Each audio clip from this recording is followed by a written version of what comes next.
The songs nobody sang. Most Christians who have spent years in church attending services, singing hymns, participating in liturgy, have never heard of the Odes of Solomon. They should have. These 42 poems, written in a voice that presents itself as a first-person expression of spiritual experience, are almost certainly the oldest surviving Christian hymns ever discovered. They predate every hymn in current Christian use. They predate the formalized liturgical traditions of virtually every Christian denomination on earth. And they sound almost nothing like what most Christians today would recognize as their faith.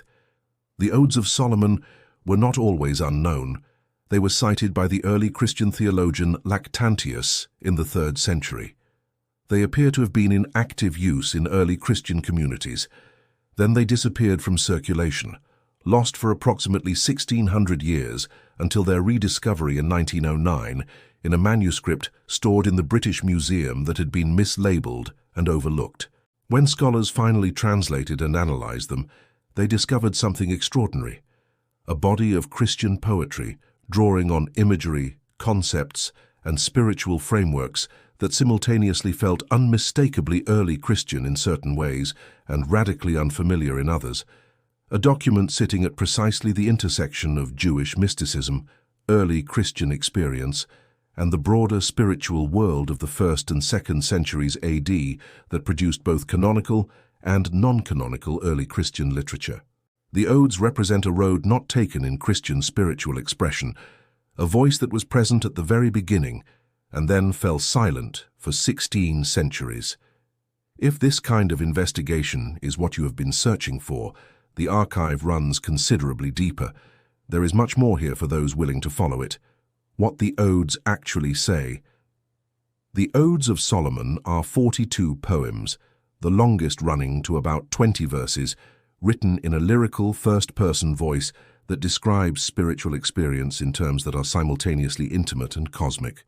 The imagery throughout the Odes draws on water, light, breath, and the divine word in ways that scholars have connected to both Johannine theology, the theology of the Gospel of John examined in earlier investigations in this series, and to Jewish wisdom traditions, including the Sophia tradition, examined in the earlier investigation on Proverbs. Several specific features of the Odes distinguish them from the theological frameworks most modern Christians would immediately recognize. The Odes contain almost no explicit reference to sin, judgment, or substitutionary atonement, in the doctrinal form that has dominated Western Christian theology since Augustine.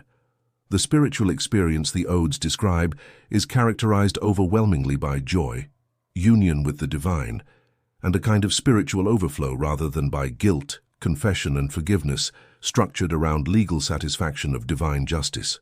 The Odes speak extensively of milk and nursing imagery in a theological context. God or the Spirit is compared to a nursing mother whose milk the speaker drinks. This feminine divine imagery, examined in the earlier investigation in this series on Sophia and the divine feminine in early Christianity, appears in the Odes without apology or qualification, as natural spiritual vocabulary rather than as a contested theological position. Several of the Odes appear to be spoken in the voice of Christ himself rather than addressed to Christ, presenting a first-person divine speaker describing the incarnation, death, and resurrection from the inside, a literary and theological form that early Christian readers apparently found natural and meaningful, but that has no close parallel in any currently used Christian liturgical tradition. James Charlesworth of Princeton Theological Seminary, whose critical edition and translation of the Odes of Solomon is the standard scholarly edition in English and is held in university collections internationally, has documented these theological and literary features in exhaustive detail, establishing the Odes as a document of genuine and significant importance for understanding the diversity of early Christian spiritual expression. But this is not the strangest part of what the textual record preserves. What do you think it means that the oldest surviving Christian hymns describe spiritual experience primarily through joy, divine union, and feminine divine imagery rather than through the guilt, atonement, and juridical satisfaction frameworks that have defined mainstream Western Christian theology? Does that tell you something about what Christianity sounded like before it had councils and creeds? Leave that specific answer in the comments. When were they written, and who wrote them? The dating and authorship of the Odes of Solomon have been subjects of sustained scholarly debate since their rediscovery in 1909, and several questions remain genuinely unresolved. The most widely accepted scholarly dating places the Odes in the late 1st or early 2nd century AD, making them contemporary with some of the latest New Testament texts and with some of the earliest non-canonical Christian literature examined across this series.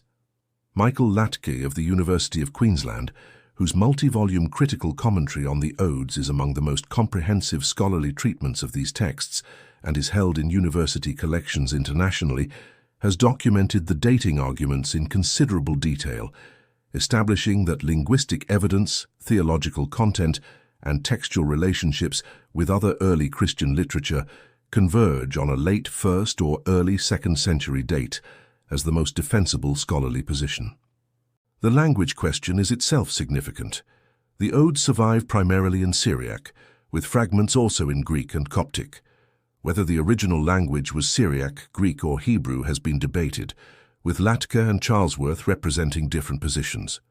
Syriac-speaking Christianity, centered in the region of ancient Syria and Mesopotamia, developed independently of the Greek-speaking Western Church in certain significant respects, and the Odes may reflect this distinct Syriac Christian theological tradition, which has generally been less focused on juridical atonement frameworks and more focused on illumination, union, and deification as the primary categories of salvation.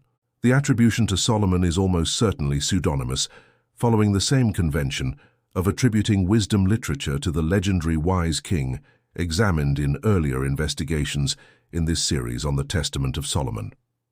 If this investigation is surfacing things that your standard education never reached, it means the work is doing what it was built to do. That clarity is what keeps this archive alive. What the Odes reveal about early Christian diversity. The Odes of Solomon read alongside the Gospel of John, the Gospel of Thomas examined in earlier investigations in this series, the Odes' connections to Jewish wisdom literature and the broader Syriac Christian tradition reveals something significant about the early Christian movement that the later history of doctrinal standardization has tended to obscure. The earliest decades of the Christian movement produced a range of spiritual expression, liturgical forms, and theological frameworks that was considerably more diverse than the tradition that eventually achieved institutional dominance suggests. The Odes represent one thread in this diverse tapestry, a thread characterized by mystical experience, feminine divine imagery, joyful union with the divine, and a first-person Christ voice that was apparently alive and meaningful for early Christian communities, even as it was eventually lost from the tradition for 16 centuries.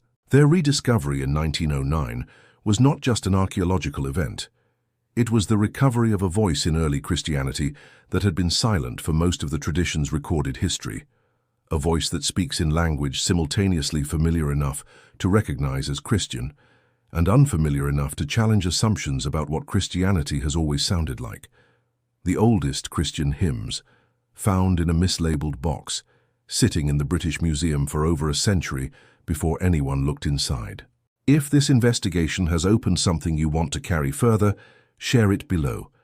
If this kind of work deserves to continue, you know what to do. And the question worth debating in the comments: the Odes of Solomon describe Christian spiritual experience through joy, divine union, and feminine divine imagery rather than through the atonement and judgment frameworks most Western Christians recognize. Do you think the earliest Christianity sounded more like the Odes or more like the tradition that eventually became dominant? And does it matter? Leave that specific answer in the comments. This content was developed using artificial intelligence tools as part of the research, writing, and production process. All AI-generated material was subject to human review, editorial intervention, and approval before publication. Factual claims, interpretive framing, creative direction, and final content decisions reflect human judgment throughout. This disclosure is provided in accordance with platform transparency standards for AI-assisted content.